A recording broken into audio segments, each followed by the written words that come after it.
ایسا بندہ آیا جو طاقتور ہے، فاسق و فاجر ہے، لیکن اس کے سامنے بچ گئے تو اس سے اللہ عزت نہیں عطا کرے گا، اس سے اللہ ذلت عطا کرے گا.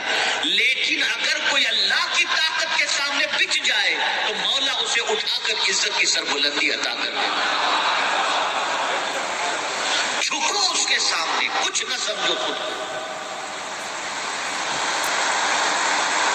اس کے سامنے بچ جاؤ. جب اس کے سامنے آدمی خود کو عاجز بنا دیتا ہے، اس کے سامنے آدمی اپنے آپ کو ذلیل کر دیتا ہے، مولا تیرے سامنے میری حیثیت ہے ہی کیا، میں کچھ بھی نہیں ہوں. جب انسان خود کو اللہ کے سامنے اتنا عاجز اور پست بنا لے تو مولا پھر اس بندے کو عزت و سر بلندی عطا کرتا ہے. اس کو میں نماز کے ذریعے بتا دوں. آدمی پہلے نماز کے لیے کھڑا ہوتا ہے، اس میں بھی عاجز ہے، کھڑے ہونے میں بھی عاجز ہے. کیسے کھڑا ہوتا ہے؟ ہاتھ باندھ کر نا. بتائیے نا، آپ مجھے جواب دیجیے، کیسے کھڑا ہوتا ہے؟ ہاتھ باندھ لیتا ہے نا، ہاتھ باندھ کے اس کی بارگاہ میں کھڑا ہے عاجزی کے ساتھ. بھئی ظاہر سی بات ہے، کسی کو بڑا مان کر کے آدمی اس کے سامنے ہاتھ باندھ دیتا ہے. پھر اس کا جی اس عاجزی سے نہیں بھرا تو پھر وہ جھک گیا، رکوع میں چلا گیا. اور رکوع میں جا کر کیا کہتا ہے؟ پہلے شروع کیا ہاتھ باندھ کر اللہ اکبر، اللہ سب سے بڑا ہے.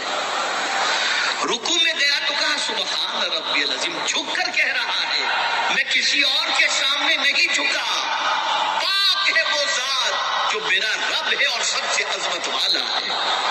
سبحان ربی العظیم کہہ کر کے وہ اپنے آپ کو جھکا لیتے. کس کے سامنے؟ بولیے. ابھی اس کا جی نہیں بھرا اتنے جھکنے پر، پھر وہ سجدے میں جا کر پورا پچ جاتا ہے.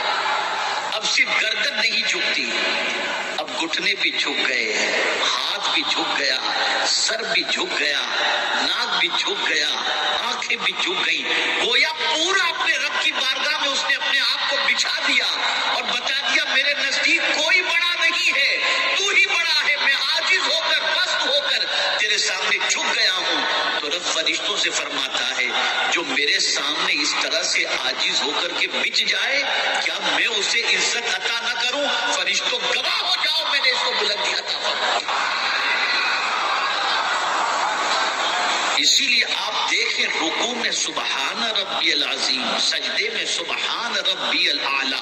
بلندی ہی کی بات کی جا رہی ہے، عظمت ہی کی بات کی جا رہی ہے. کسی طاقتور انسان کے سامنے انسان نہیں جھک رہا، کہہ رہا ہے کہ عظمت والا میرا رب ہے، اعلیٰ میرا رب ہے، میں اس کے سامنے جھکا ہوں. یہاں سے یہ بات واضح طور پر سمجھ میں آ گئی کہ جو خدا کے سامنے جھک جائے خدا اسے گرنے نہیں دیتا، اسے اٹھا لیتا ہے، اسے بلندی عطا کرتا ہے. لیکن یہ بھی اللہ کے لیے اس کی طاقت. اب ہماری قوم اللہ کی طاقت و قدرت ہی کو تو نہیں جانتی نا. مالدار کی قوت کو جانتی ہے، تخت و تاج کے مالکوں کی قوت کو جانتی ہے. اللہ کی قدرت کو کون جانتا ہے؟ یہ اللہ والے جانتے ہیں.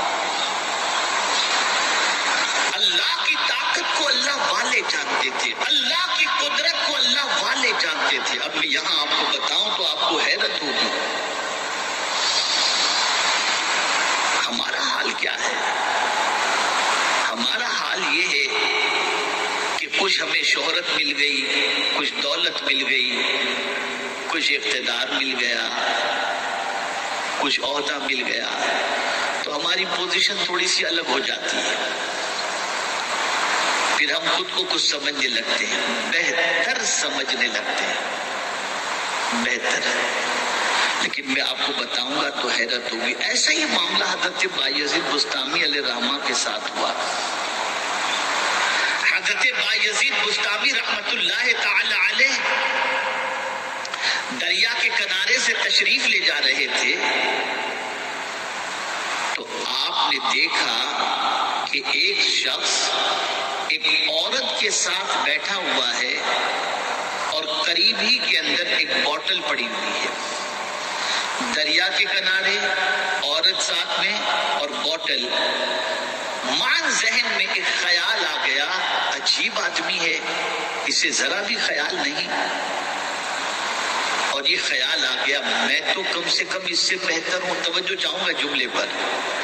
بایزید بسطامی علیہ الرحمہ کو یہ خیال آیا کہ میں تو اس سے بہتر ہوں. یعنی ذہن کی پتہ نہیں اس غلط کام کے لیے یا اس میں شراب ہے یا کیا ہے, تو اس سے آپ کے ذہن میں یہ خیال ہے کہ چلو اللہ کا شکر میں اس سے تو بہتر ہوں. اچانک یہ خیال آتے ہی سامنے سمندر تھا, طوفان اٹھا سمندر کے اندر, اور سمندر کے اندر ایک کشتی تھی جو ہچکولے کھانے لگی. اس میں 6 لوگ سوار تھے. وہ نوجوان جو عورت کے ساتھ بیٹھا ہوا تھا اس نے فوراً دریا میں چھلانگ لگا دی, اور چھلانگ لگا کر جیسے تیسے کر کے وہ 6 لوگوں کو بچا کر کنارے پر لے آیا. اور پھر اس کے بعد اس کے چھلانگ لگانے کو دیکھ کر بایزید بسطامی حیرت میں تھے کہ یہ دریا میں اپنی جان کو داؤ پہ لگاتے ہوئے چھلانگ لگا دیا, دیکھو ذرا کیا کرتا ہے. جب بچا کے لے کر کے آئے تو بایزید بسطامی علیہ الرحمہ سے کہتا ہے بایزید ایک کو تو بچا لیتے. بایزید ایک کو تو بچا لیتے. اور سنو بایزید, یہ میرے ساتھ بیٹھی ہوئی میری ماں ہے اور یہ بوتل پانی کا ہے. بایزید نے مٹی اٹھائی اپنے سر پر ڈالی اور کہا افسوس افسوس افسوس, میں نے کیا کہہ دیا کہ میں اس سے بہتر ہوں, یہ تو مجھ سے کروڑوں گنا بہتر ہے. اور پھر کہنے لگے آج کے بعد میں اپنے آپ کو کسی سے بہتر نہیں سمجھوں گا. یہ کہتے ہوئے ابھی جا ہی رہے تھے کہ مولا نے امتحان میں گرفتار کر دیا. ایک شخص اپنے کتے کو لے کر کے آ رہا تھا. اس نے بایزید بسطامی علیہ الرحمہ سے پوچھا او بایزید ذرا یہ تو بتاؤ میرا کتا بہتر ہے یا تم بہتر. اس نے کہ دل میں ارادہ کر لیا تھا نا کہ میں اپنے آپ کو دوسرے سے بہتر نہیں سمجھوں گا, تو قدرت نے فوراً امتحان میں ذرا دیکھوں بایزید اب کیا کہتے ہیں, امتحان میں ڈال دیا فوراً. بایزید بسطامی سے اس شخص نے کہا کہ میرا کتا بہتر ہے یا تم بہتر ہو. اب جواب سنیے بایزید بسطامی علیہ الرحمہ کا. فرماتے اگر میرا خاتمہ ایمان پر ہوا تو میں بہتر ہوں, ورنہ یہ کتا بہتر ہے. کہاں ہیں ہم, کس دنیا میں جی رہے ہیں؟ اللہ والے کبھی خود کو کچھ سمجھتے ہی نہیں تھے, وہ خدا ہی تو سب کچھ سمجھتے تھے اور اس کے سامنے جھک جاتے تھے, بچ جاتے تھے, اس کے حکم کے سامنے سرنڈر ہو جاتے تھے. کون اللہ کے حکم کے سامنے سرنڈر نہیں ہوتا؟ جس کے اندر تکبر ہوتا ہے, کبھی مال کا تکبر, کبھی شہرت کا. اس کو میں ایگزامپل کے ذریعے بتاؤں کہ آج تھوڑی سی دولت آ گئی تو لوگ اپنی آفس کے اندر چھوٹی سی عبادت گاہ جیسا کمرہ بنا لیتے ہیں, اور مسجد میں صرف جمعہ کو خطبے کے ٹائم پر آنا وہ اپنی شان سمجھتے ہیں. جلدی سے مسجد کے اندر آنا وہ یہ سمجھتے ہیں یہ تو غریبوں کا کام ہے, ہمارے پاس کیا کمی ہے, ہم تو جائیں گے جمعہ کی نماز 2 رکعت پڑھ کر کے چلے آئیں گے. یہ بچنا نہیں ہوا, یہ بچنا نہیں ہوا. بچنا اس کو کہتے ہیں کہ تمہارے پاس سب کچھ ہونے کے بعد بھی تم خود کو کچھ نہ سمجھو, خدا کے سامنے اپنے آپ کو ذلیل پست اور اپنے آپ کو حقیر سمجھو. جب خدا کے سامنے کوئی اپنے آپ کو ذلیل و پست و حقیر سمجھتا ہے اللہ اسے بلندی عطا فرماتا ہے. تھوڑا سا میں بزرگوں نے تواضع کی الگ الگ تعریف فرمائی, یہ عاجزی انکساری کیا ہے تھوڑا سا سمجھیں. میں بڑی بات تو نہیں کرتا, تحدیث نعمت کی خاطر کہتا ہوں کہ اگر اس کو آپ نے آج سمجھ لیا اور کوشش کی اپنے آپ کو اس سانچے میں ڈالنے کی, تو اللہ تعالیٰ یقیناً اللہ کی ذات سے امید ہے کہ اللہ تعالیٰ بلندی عطا فرمائے گا. اب سنیے تواضع کسے کہتے ہیں.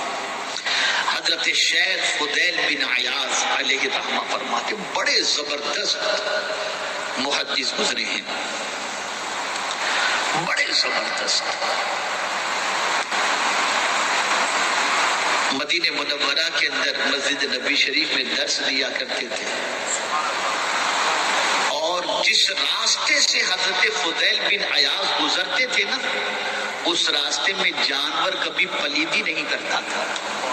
وہ جانتا تھا کہ یہ راستہ فضیل بن عیاض کے گزرنے کا راستہ ہے. جانور بھی اس راستے کا احترام کرتا جس راستے سے حضرت فضیل بن عیاض جاتے. ایک دن اس راستے سے ایک بزرگ گزر رہے تھے، دیکھا تو وہاں نجاست پڑی ہوئی تھی. چیخ نکل گئی، کیا فضیل اب اس دنیا میں نہیں رہے؟ تحقیق کرنے پر پتہ چلا کہ ہاں حضرت فضیل بن عیاض کا وصال ہو گیا. تو مدینے کے علماء اور مشائخ کہنے لگے کہ فضیل اس دنیا سے نہیں گیا، اللہ کا ڈر اس دنیا سے چلا گیا. اس لیے کہ حضرت فضیل کا حال یہ تھا کہ ان کے سامنے جب کوئی کہتا نا اللہ تو کانپنے لگ جاتے، ڈرنے لگ جاتے، کب کبھی تاریخ ہو جاتی. اتنا اللہ سے وہ ڈرتے تھے. انہوں نے تواضع کی تعریف کیا، ڈیفینیشن آف تواضع انہوں نے کیا بتائی. تو شیخ فضیل ابن عیاض علیہ رحمہ فرماتے ہیں تواضع یعنی عاجزی کا مطلب یہ ہے، یعنی خود کو نہ سمجھنا. اور عاجزی اور انکساری کا مطلب بتا رہے، عاجزی کا مطلب یہ ہے کہ تم حق بات کو قبول کرو. بہت غور سے سنیے گا، بڑی پیاری تعریف فرمائیں گے، بڑی پیاری بات، اتنی پیاری. اگر ہم تھوڑا سا اپنا کریکشن کر لینا تو انشاءاللہ زندگی میں انقلاب پیدا ہو جائے گا. بڑی پیاری تعریف فرماتے ہیں عاجزی کا مطلب یہ ہے کہ تم حق بات کو قبول کرو، چاہے وہ بات کوئی بچہ کہے یا ناسمجھ انسان. اگر ایک ننھا سا بچہ بھی کوئی حق بات کہہ دے تو تمہارے اندر تواضع ہے. اس کی علامت یہ کہ حق بات کو تم دیکھو گے، کہنے والے کو نہیں دیکھو گے، فوراً اسے قبول کر لو گے.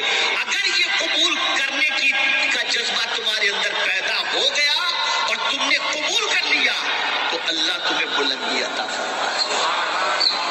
اور ہمارا حال کیا ہے؟ ہمارا حال کیا ہے؟ بچہ کیا علماء کہتے ہیں پھر بھی قبول کرنے کے لیے تیار ہے. ارے کیا شادی بیاہ ناچ گانے باجے تماشے دیکھ لیجیے نا، کوئی قبول کرنے کے لیے. کہاں سے اللہ بلندی عطا کرے گا؟ اکڑتے ہو اللہ کے فرمان کے سامنے، تکبر کرتے ہو اللہ کے حکم کے سامنے، یہ سمجھتے ہو کہ میرے پاس کیا کمی ہے، میں کیوں اللہ کے فرمان کے سامنے جھکوں؟ معاذ اللہ، اللہ بلندی عطا نہیں کرے گا. فرمایا گیا بچہ بھی اگر کوئی تمہیں حق بات کہہ دے فوراً قبول کر لو، جھک جاؤ اللہ کے حکم کے سامنے. اسی لیے بزرگان دین فرماتے ہیں کہ دیوار پر بھی اگر کوئی نصیحت لکھی ہو تو اسے قبول کر لو، اسے قبول کر لو.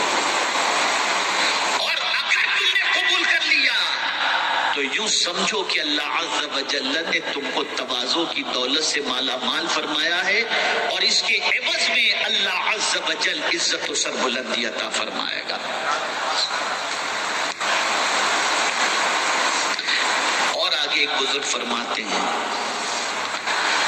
تواضع کا مطلب یہ ہے کہ اگر کوئی شخص دنیاوی اعتبار سے تم سے کم تر ہو، توجہ چاہوں گا، آپ ارب پتی ہیں، 500 آپ کے پاس ملازم ہیں، ظاہر سی بات ہے کہ آپ کے سامنے ان کی کوئی حیثیت نہیں، نوکر نوکر ہے، ملازم ملازم ہے.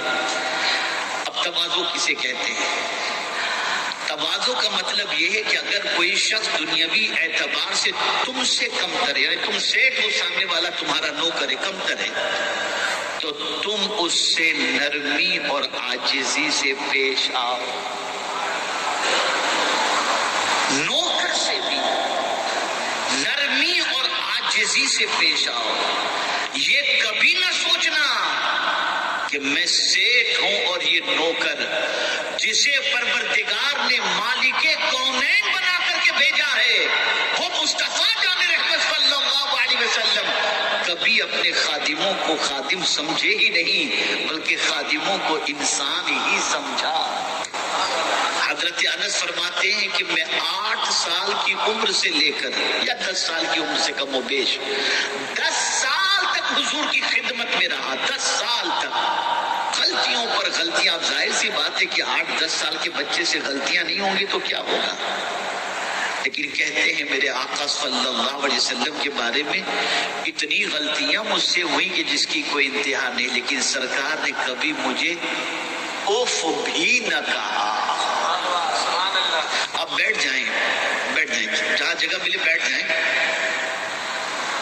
ایک مرتبہ درود شریف پڑھ لیں. اللہم صلی علی سیدنا و مولانا محمد معدن الجود والکرم وعلی صحابہ وسلم. اوف بھی نہ کہا، بلکہ حضرت انس کو ایسی دعائیں سرکار نے برکت کی عطا فرمائی کہ اللہ اکبر، سب کے باغ میں ایک مرتبہ پھل آئے، ان کے یہاں ڈبل مرتبہ، اولاد میں برکت، مال میں برکت، برکت ہی برکت. یہ حضرت انس کے حضور نے دعا فرمائی. صحابہ کو جو بلندی اللہ نے عطا فرمائی اس کی وجہ سب سے بڑی ایک یہ بھی تھی کہ وہ کبھی خود کو بہت بڑا تصور کرتے ہی نہیں تھے، ہمیشہ عاجزی اور انکساری سے زندگی گزارتے تھے. تو فرمایا گیا دنیاوی اعتبار سے تم سے کمتر ہو، اس سے بھی نرمی اور عاجزی سے پیش آؤ. سیٹھوں کے سامنے تو ہر آدمی نرم ہو جاتا ہے، ملازمین کے سامنے، غریبوں کے سامنے نرم ہونا یہ ہے عاجزی. آپ کروڑ پتی ہو لیکن ملازم کو سلام کرتے ہو. آپ ارب پتی ہو کبھی ملازم کو چائے پیش کرتے ہو. میں دیکھیے کبھی شاید ہو سکتا ہے کہ آپ سوچیں گے کہ یہ کیا اپنے گھر کی بات پیش کر رہے ہیں. میں صرف تحدیث نعمت کی خاطر، ایک ترغیب کی خاطر بتا رہا ہوں. میرے گھر کا دستور میں آپ کو بتاؤں، یہ صرف تحدیث نعمت کی خاطر اللہ جس کسی کو توفیق عطا فرمائے.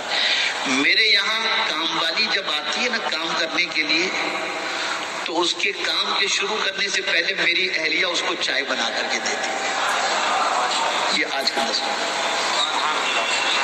اور اگر کوئی کھانا، جیسے کہ ہماری کام والی مچھلی نہیں کھاتی اور ہمارے لیے کبھی گھر میں مچھلی بن گئی تو اس کے لیے الگ سے کھانا بنایا جاتا ہے. الحمدللہ. یہ صرف ترغیب کے لیے بتا رہا ہوں، صرف ترغیب کے لیے. یاد رکھیں اگر ہم چاہیں کہ جلال دکھا کر، بڑا پن دکھا کر ہم اللہ عز و جل کی بارگاہ میں عزت حاصل کریں تو نہیں. اللہ نے بڑا پن عطا فرمایا ہے تو عاجزی اختیار کرو. کسی کو حقیر، ان شارٹ یہ سمجھو، کسی کو حقیر نہ سمجھو، اس لیے کہ وہ بھی اللہ کا بندہ ہے اور تم بھی اللہ کے بندے ہو. تو فرماتے عاجزی سے پیش آؤ تاکہ ظاہر ہو جائے کہ تم دولت یا رتبے کی بنیاد پر خود کو بڑا نہیں سمجھتے. اور اگر کوئی شخص دنیاوی حیثیت میں تم سے بڑا ہے، توجہ چاہوں گا، آپ غریب ہیں، سامنے والا دولت کے اعتبار سے بڑا ہے، تو اس کے سامنے خود کو بڑا ظاہر کرو. یعنی کسی دولت مند کے سامنے ہی نہیں گئے ہو تو بھکاری ہوں، نہیں، اس کے سامنے الحمدللہ، اللہ کا شکر جس حال میں ہو. اور یہ کیفیت اللہ نے ولیوں کو عطا فرمائی. وہ کبھی بھی کسی بادشاہ کے سامنے یا کوئی بادشاہ آ جاتا تو اس کے کپڑے کو دیکھ کر، اپنے پھٹے کپڑے کو دیکھ کر یہ نہیں سوچتے تھے یار یہ کتنا بڑا ہے، بلکہ اس کے سامنے یوں ہوتے تھے کہ میں جو پہنا ہوں اس کا مقابلہ تیرا کپڑا کر ہی نہیں سکتا. کبھی کوئی اللہ کے ولی کسی دولت مند کے سامنے حقیر خود کو نہیں سمجھے. اللہ نے جس حال میں رکھا اللہ کا انہوں نے شکر ادا فرمایا. ہمارا حال یہ کہ ہم مالداروں کے سامنے بچ جاتے ہیں ایک دم، جیسے غریب مسکین. نہیں، بچنا ہے تو خدا کے سامنے بچو، جھکنا ہے تو خدا کے سامنے جھکو. اس نے جس حال میں رکھا ہے اس کا کروڑوں شکر ہے، ارب و احسان ہے. مالداروں کے سامنے خود کو حقیر نہ سمجھو. اگر حقیر بنانا ہی ہے تو خدا کے سامنے اپنے آپ کو حقیر بناؤ. اور جب کوئی خدا کے سامنے اپنے آپ کو حقیر اور عاجز اور منکسر بنا دیتا ہے تو اللہ تعالیٰ اسے عزت عطا فرماتا ہے. مطلب یہ نہیں کہ آپ کسی مالدار کے سامنے یوں اکڑ کے رہو، نہیں، آپ مالدار سے بھی حسن سلوک سے پیش آؤ. اگر کوئی عہدے میں بڑا ہے اس کے رتبے کا خیال بھی کرو، یہ بھی حدیث مبارکہ میں ہے۔ مطلب یہ ہے کہ انٹرنل آپ کی فیلنگ آپ کی غریبی کی وجہ سے اور سامنے والے کی مالداری کی وجہ سے یہ نہیں ہونی چاہیے یار میں کیا ہوں، یہ کیا نہیں، تم جو ہو تم ہو، وہ جو ہے وہ ہے، تمہیں اللہ نے نہیں دیا، اسے اللہ نے دیا ہے، دینے والی ذات اسی کی ہے، تمہیں بچنا ہے تو خدا کے سامنے بچ جاؤ، اس لیے کہ کوئی بھی مالدار بڑا نہیں ہے، تم پیدا ہوئے تو تمہارے کانوں میں آواز پہنچا دی گئی، اللہ اکبر، اللہ سب سے بڑا ہے، بچو اس کے سامنے۔ حضرت حسن بصری رحمت اللہ تعالی علیہ فرماتے ہیں، کیا پیاری بات فرمائی، کیا پیاری بات فرمائی ہے۔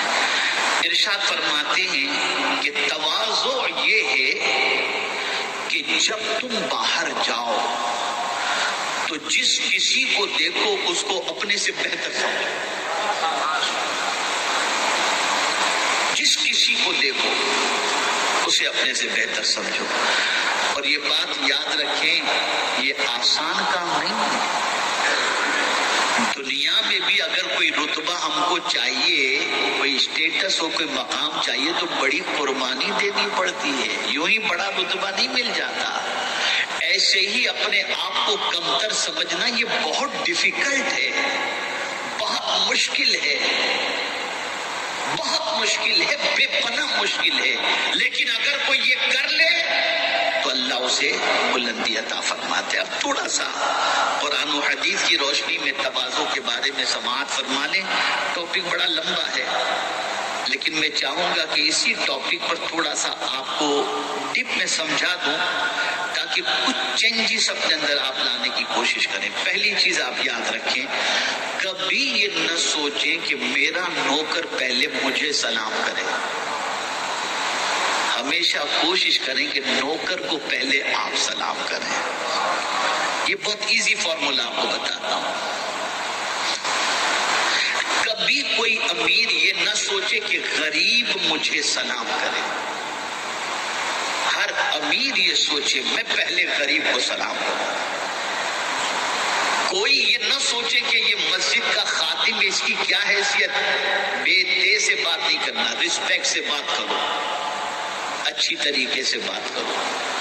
اور سب سے اہم بات، کھانے کے لیے جب بیٹھو تو صرف مالداروں کے ساتھ ہی نہ بیٹھو، کچھ ایسے غریب کو بھی اپنے ساتھ لے کر کے بیٹھو جو آپ کے ساتھ بیٹھ کر کھانے میں اپنی عزت سمجھے اور آپ کے ساتھ کھا کر نکلے تو آپ کو دعائیں یوں دے کہ میں تو ان کے قریب بیٹھنے کے لائق نہیں تھا، لیکن اتنے بڑے ہو کر انہوں نے مجھے یہ عزت عطا فرمائی، تو مولا کو پیار آ جاتا ہے، تھوڑی سی بڑائی پر تو نے میرے غریب بندے کو عزت عطا فرمائی، میں سب سے بڑا ہوں، تو جب اس کو عزت عطا کرتا ہے تو میں بھی تجھے عزت عطا کر دیتا ہوں۔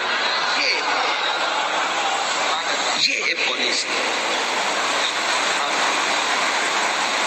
یہاں تو سلام کرنے سے بھی آدمی رہ گیا، اور مسافر کا تو چھوڑ ہی دیجیے، بڑی عجیب سچویشن ہے۔ خیر، اب قرآن کی روشنی میں سمجھیں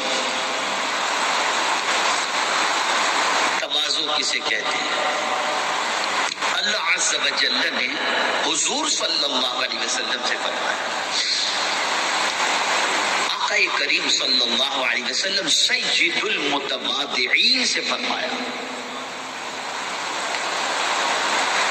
اللہ اپنے محبوب صلی اللہ علیہ وسلم سے فرماتا ہے وَاخْفِضْ جَنَاحَكَ لِمَنِ اتَّبَعَكَ مِنَ الْمُؤْمِنِينَ، اور اپنی رحمت کا بازو بچھاؤ اپنے فرما بردار مسلمانوں کے لیے۔ اللہ اکبر۔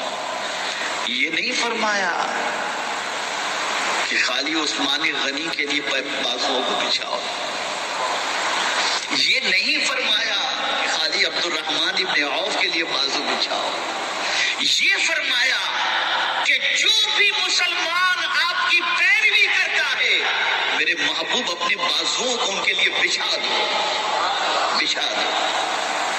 یہاں سے یہ بات واضح طور پر سمجھ میں آئی کہ حضور اپنے بازوؤں کو اس طرح سے بچھائے ہوئے تھے کہ حضرت بلال اس بازو کے دامن میں سہارا لیتے ہوئے نظر آتے ہیں، ایسے بچھائے ہوئے تھے کہ حضرت ابو ہریرہ جیسے پناہ لیتے ہوئے نظر آتے ہیں۔ وہ غریب صحابہ جن کے پاس نہ رہنے کو گھر تھا، نہ پہننے کو کپڑے تھے، نہ کھانے کے لیے کوئی چیز تھی، آپ دیکھیں حضور کا پیار ان کو اتنا ملا، اتنا ملا، اتنا ملا، اور حضور نے اپنے بازو کے لیے ایسے بچھا دیے، ایسے بچھا دیے کہ وہ جینا بھی حضور کے قدموں میں پسند کرتے تھے اور مرنا بھی حضور کے قدموں میں پسند کیا تھا۔ بازو کو بچھاؤ، اپنے بازو کو بچھاؤ۔ اور حضور سے کیوں فرمایا؟ تاکہ امتی کو پتہ چل جائے کہ میرا محبوب ہے۔ اگر اس سے پیدا کرنا نہ مقصود ہوتا تو میں کچھ بھی پیدا نہ کرتا۔ اور میں تو کہتا ہوں حضور کی بہت ساری صفات ہیں، لیکن سب سے بڑا کمال جو اللہ نے اپنے محبوب کو عطا فرمایا وہ ہے محبوبیت کا مقام۔ حبیب انہی کو بنایا، حبیب انہی کو بنایا۔ اسی کو میرے اعلیٰ حضرت کہتے ہیں میں تو مالک ہی کہوں گا کہ ہو مالک کے حبیب، یعنی محبوب و محب میں نہیں میرا تیرا۔ اتنا محبوب بنا لیا اپنے محبوب کو، اپنے پیارے حبیب صلی اللہ علیہ وسلم کو، محبوبیت کا وہ مقام عطا فرمایا جس مقام پر کوئی نبی نہ پہنچے اور نہ کوئی رسول پہنچے۔ ان سے حضور نے فرمایا، پروردگار نے فرمایا میرے محبوب اپنے بازوؤں کو بچھا کے رکھو اپنی بات ماننے والے مسلمانوں کے۔ میرے پیارے آقا صلی اللہ تعالی علیہ وسلم کے پیارے دیوانوں علامہ قرطبی رحمۃ اللہ تعالی علیہ نے اس کی تفسیر کے اندر فرمایا ہے کیا مطلب یہ ہے کہ میرے محبوب ان سے نرمی سے پیش آؤ۔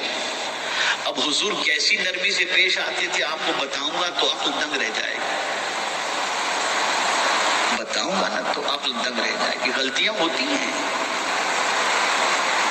اپنے ملازمین سے بھی ہوتی ہے، ماننے والوں سے بھی ہوتی ہے، سب سے ہوتی ہے، اور کبھی کبھی غلطیاں بڑی شدید ہو جاتی ہیں جن غلطیوں کی وجہ سے بہت تکلیف ہوتی ہے، لیکن پھر بھی حضور سے رب نے فرما دیا تھا کہ نرمی برتو، اور حضور صلی اللہ علیہ وسلم سے اللہ نے فرما دیا تھا کہ اپنے مسلمان ماننے والوں کے لیے بازوؤں کو بچھاؤ۔ توبہ کیجیے، یہ غزوہ احد۔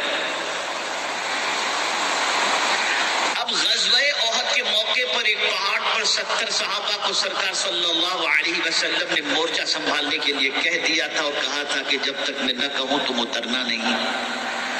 جنگ کو فتح میں تبدیل ہوتے دیکھ کر وہ لوگ وہاں سے اتر گئے۔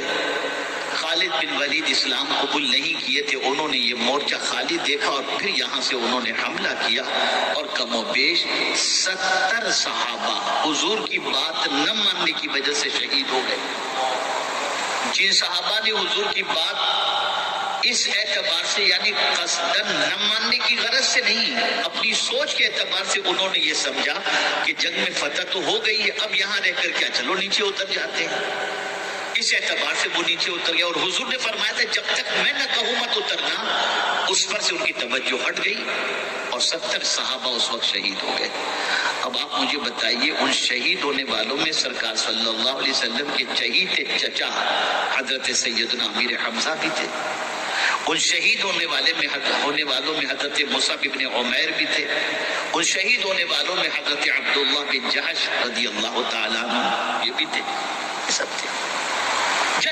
پہلے مبلغ جن کو سرکار صلی اللہ علیہ وسلم نے مدینے میں تبلیغ کے لیے بھیجا تھا وہ حضرت مصعب ابن عمیر تھے، وہ بھی شہید ہو گئے۔ کتنا جلال آنا چاہیے۔ جو لوگ اترے اور مورچہ خالی کر دیا تھا جس کی وجہ سے اتنی شہادتیں ہوئی، آپ اور ہم ہوں تو کیا کریں؟ ایسی غلطی کرنے والے کو سخت سزا دیں، لیکن قربان جائیے میرے آقا کی عظمت پر۔ ایسے موقع پر اللہ نے اپنے محبوب سے فرمایا فاعف عنہم، میرے محبوب ان کو معاف کر دو، معاف کر دو۔ سرکار نے معاف کر دیا۔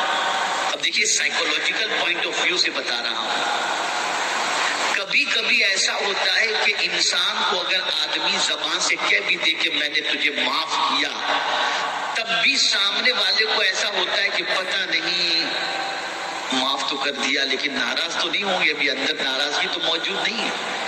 تو اب قرآن کا اسٹیپ دیکھیے، اللہ نے حضور صلی اللہ علیہ وسلم سے فرمایا فاعف عنہم، میرے محبوب ان کو معاف کر دو۔